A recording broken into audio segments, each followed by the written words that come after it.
Welcome to DFC on the Green. I'm Jason Gilbo. With me is Chris Etherington, taking a look at the Fort Worth Invitational on DraftKings.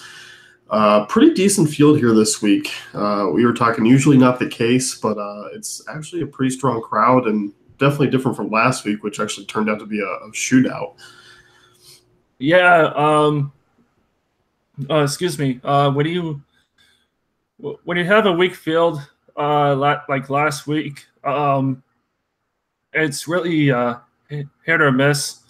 I mean, it was just one of those situations when it just got really recessed, really easy to score, I guess, because of the rain that they had, and that the winds were pretty uh, down, I guess. The winds were not there until Saturday, and then that was like the only day that really got tough. And that's why you saw like Aaron Wise shooting a low one. I think the winning score was like minus 23. He just went away with it. Um, but yeah, outside of that, I had a nice sweat going in a 33. I just needed Kevin Na and CH3 to finish inside the top five, and I needed somehow Wise just to fall back, just somehow to have Leishman or Grace to win it, but that wasn't the case. And yeah, we're on to this week with a much better field. And you almost cracked it there. I mean, your $3 lineup that did well: Brendan Grace, JB Holmes, Charles Howell, Mark Leishman, Kevin Nod, Andrew Putnam. Definitely pretty solid. Close, very close. Yeah, like I said, I was at one point I was checking it so much, like every 5 minutes it seems like, and my girlfriend was just telling me to stop looking at the phone. I'll throw it in my purse. It was just one of those situations where I just couldn't help myself to keep looking at it. Yeah, it's been a while since I had that sweat. It was nice to have. This week, like I said, we're on to this week here. It's a course that differs from last week. You compare it to kind of that West Coast swing from earlier this year where you go to just really narrow fairways and also small greens. So we're kind of changing up stats, I feel, a little bit this week. Yeah, last week, I guess accuracy wasn't what you needed. You just basically needed to find yourself a decent off the tee, and then yeah, the greens were so huge that a three putt was almost the norm. It was just one of those strange weeks where you just kind of have to go with what you know with the stats and choose the guys you like. And then this week, it's almost a no-brainer. The stats that I like to look at for this type of course is par four scoring, off the tee stats. You got your approaches and the guys that are hitting it close. And then the one stat that I switched it up from other weeks to last week was from the birdie or better percentage to the DraftKings points. That seems to work last week, so I'm just going to go back to using that this week.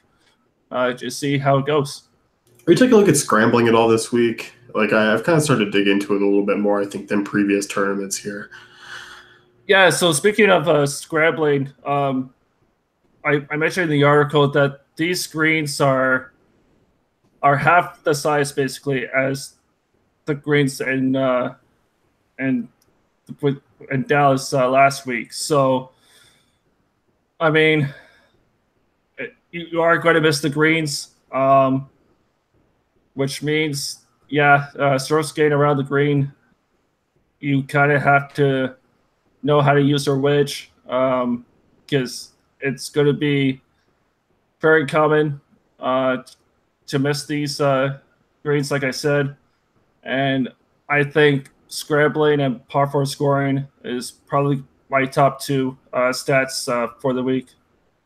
Let's dig in here. As far as double-digit salary guys go, we have a few of the notable names: Spieth, Rahm, Rose, Fowler, Simpson. We were talking a little bit about this core, before recording here, and let's talk about Fowler just real quick before we jump into the rest.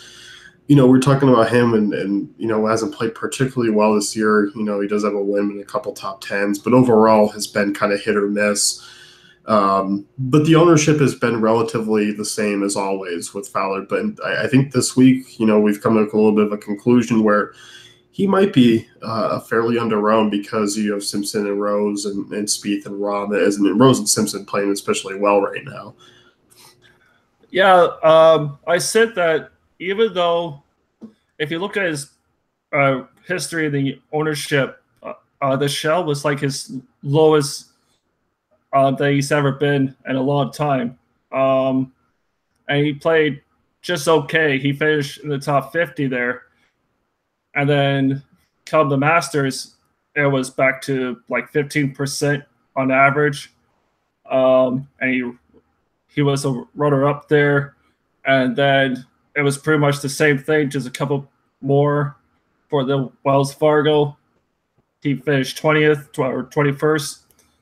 And then because of that play, it literally doubled over 30% for the players where he missed the cut.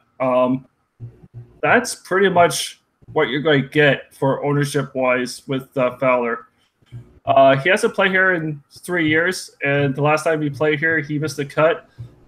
And if you start comparing him to the hot hand with Simpson, the way he's been playing, and then with Spieth, looks like his putter is back the way it was. He putted very well on Sunday.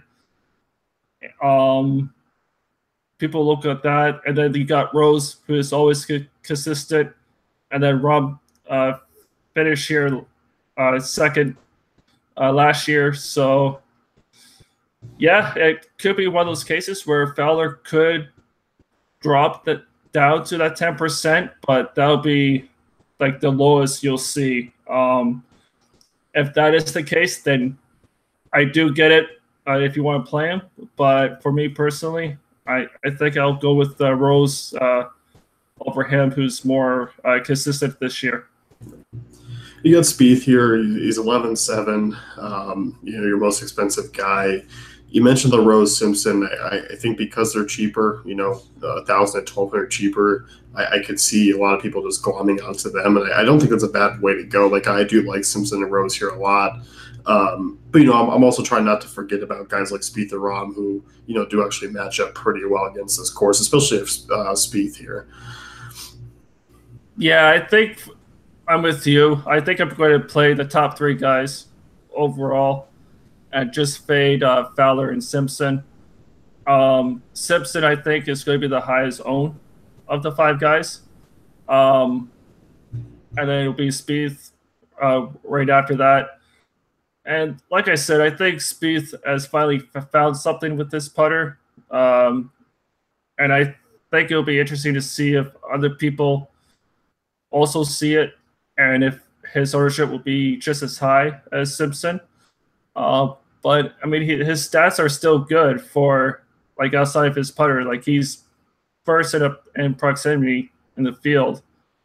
He's fifth in approach to green. So I think with those stats and if his putter is coming back, then for me, I kind of have to put him in a lineup this week just because I don't want to miss that boat for Spieth's first win in a while, I guess, is what I'm trying to say.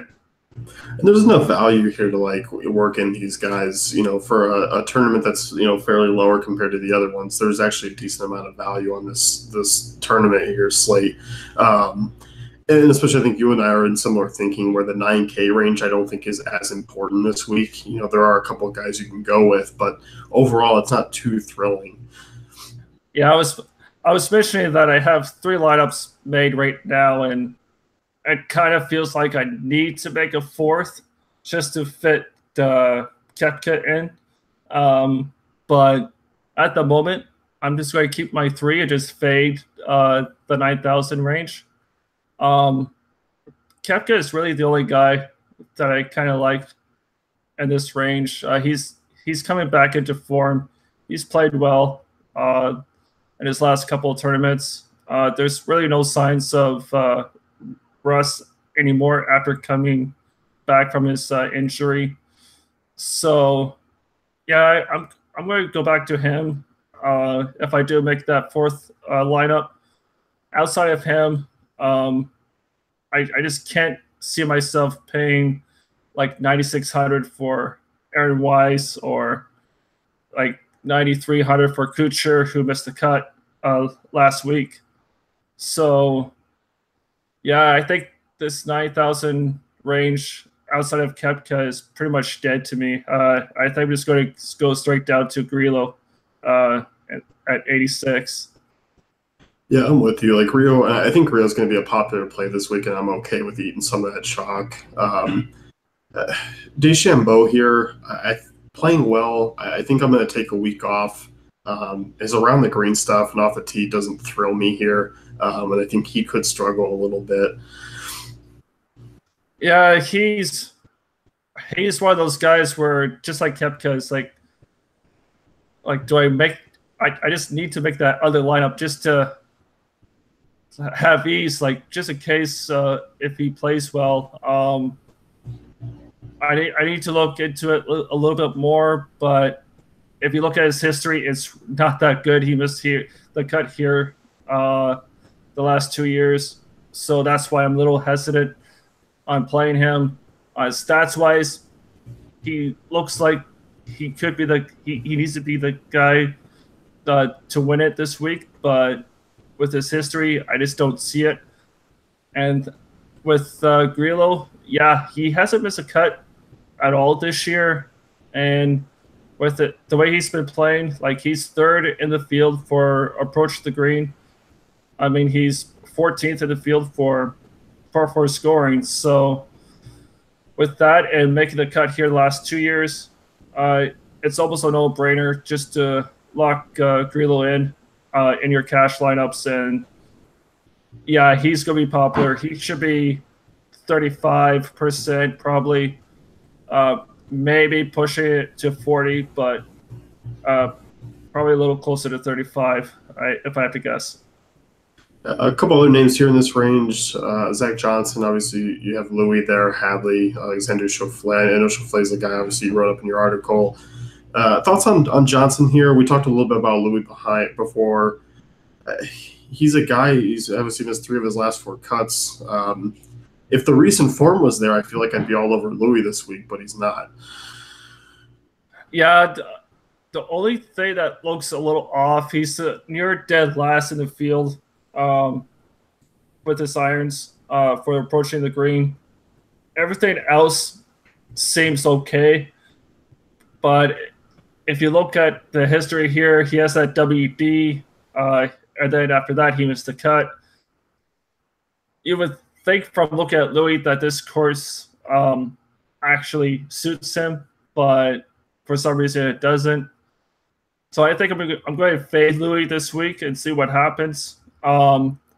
For Zach, I mean, if you look at Zach's history, I mean, he still hasn't really missed a cut. He had that stupid MDF at the Players, like everyone did, where like it seemed like half a dozen or so guys just forgot how to play and just shot like 75, 77 on Saturday to miss the MDF. But outside of the Players, I mean, he's playing well, and he has the course history here to back it up. So I could see Zach for maybe cash.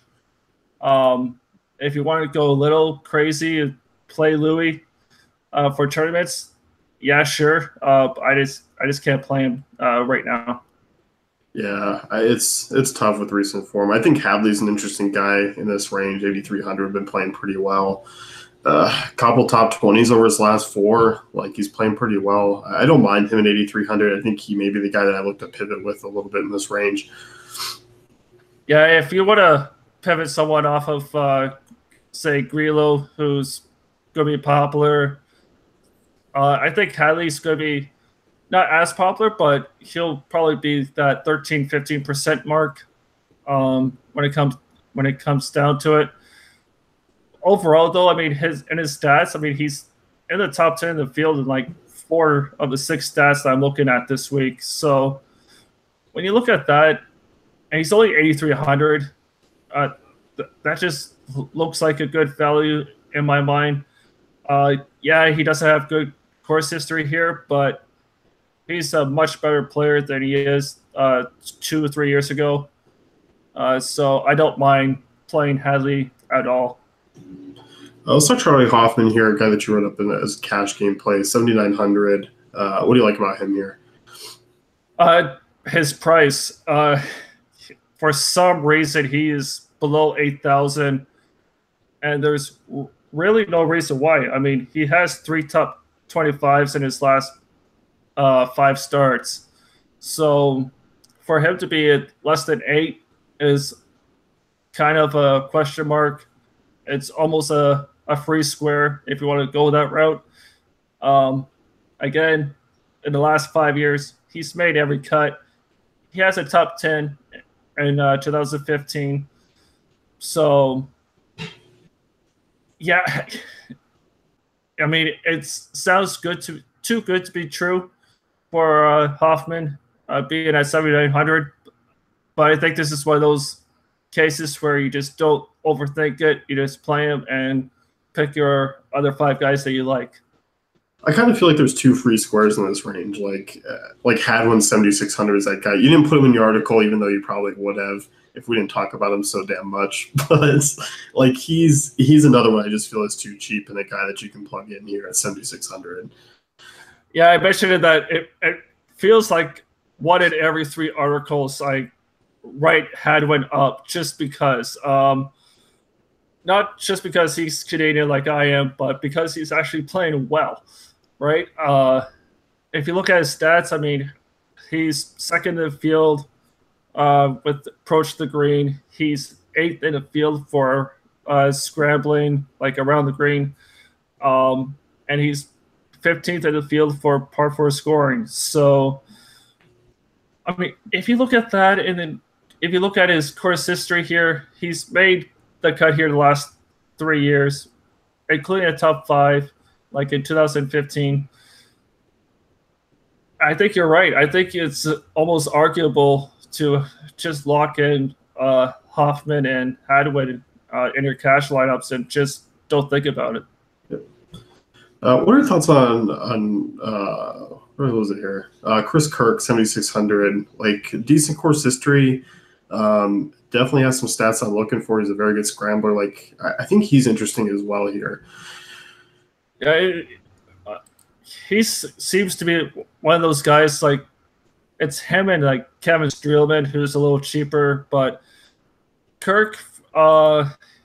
Just looking at his history here, I mean, yeah, he has the best cut at the Shell, but after that, I mean, it's been okay. He made the top 10 at the Valero Texas Open. So overall, I mean, I don't mind Chris Kirk.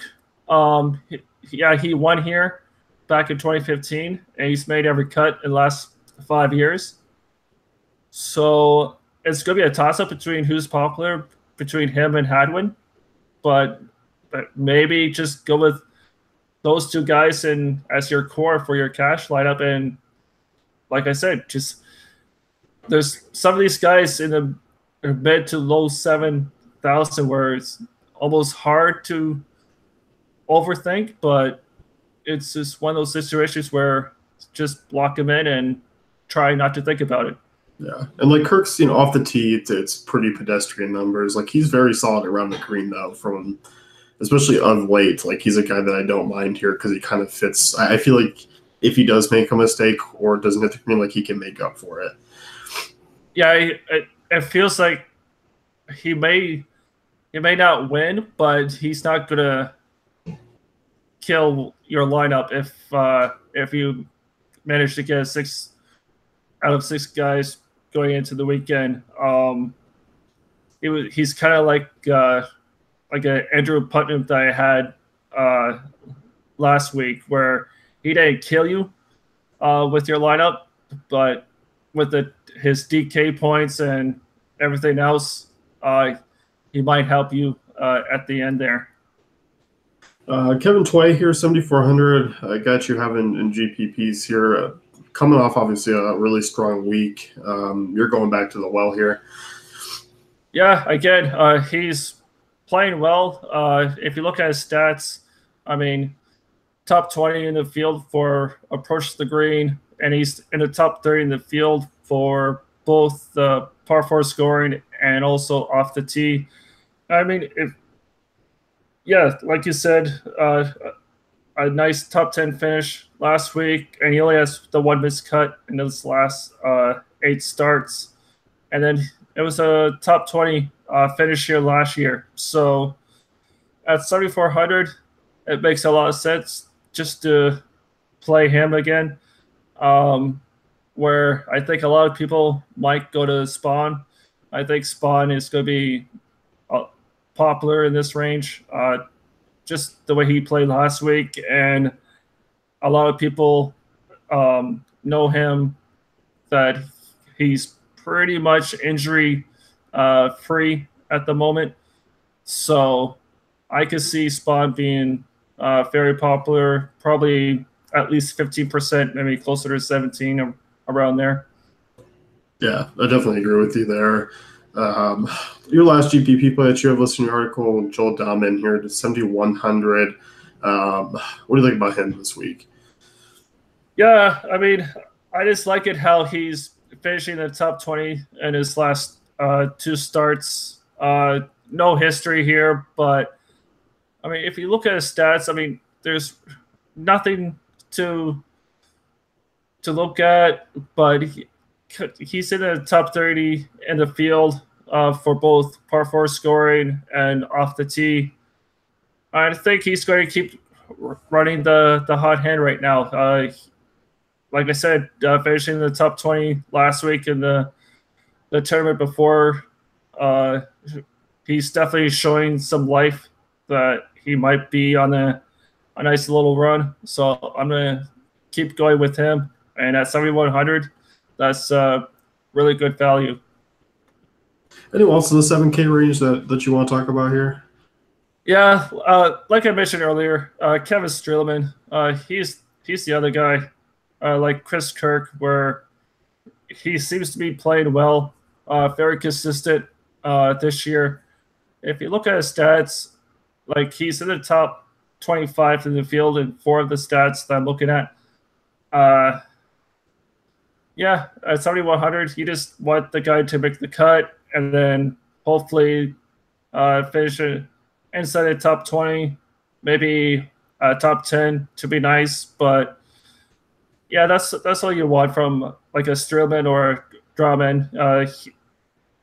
You're just hoping that these guys will make it to the weekend, and that's it. Now, anyone below 7K, you can say no.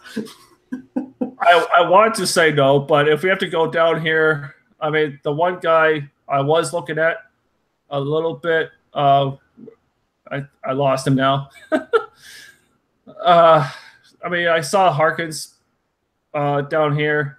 He seems to be the guy that I tend to go to a lot, just because he's always cheap, and he's always, I would say, not always on the weekend, but he's better than most for making the cut and for showing up on the leaderboards.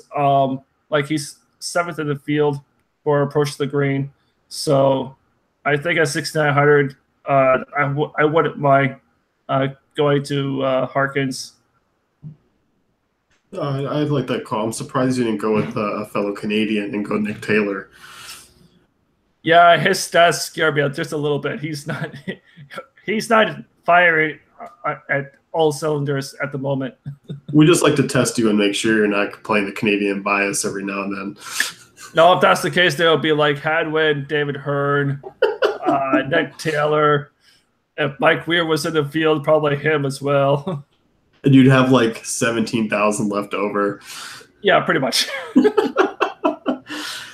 do you got winning this week? I think Grillo.